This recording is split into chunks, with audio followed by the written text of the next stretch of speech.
La famille chrétienne, parce que c'est d'elle qu'il s'agit ici, est une imitation de la famille de Jésus, de Marie et de Joseph. L'Église nous invite à contempler cette famille, à prendre modèle de cette famille.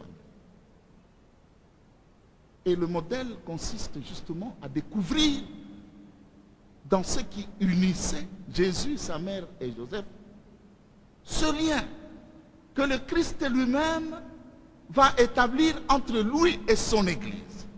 Ça signifie que pour comprendre la signification fondamentale de la famille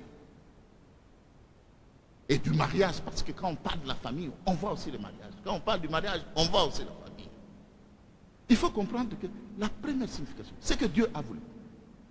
C'est montrer comment le Christ a aimé son Église et il est allé jusqu'à se sacrifier pour elle.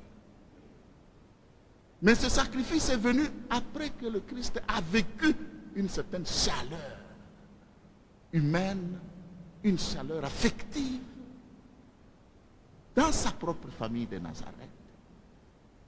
Et ça, c'était l'actualisation de l'amour de Dieu pour l'humanité. Parce que vous n'osez pas imaginer, Dieu a envoyé son unique fils pour sauver l'humanité. La famille n'est pas quelque chose de banal. Et d'ailleurs, je dois dire qu'ici en Afrique, le jour où la famille va être désagrégée, ou bien quand elle va disparaître, elle devient comme ailleurs là, hein? Vous voyez hein? De qui je parle, hein? D'où, à quoi je fais allusion.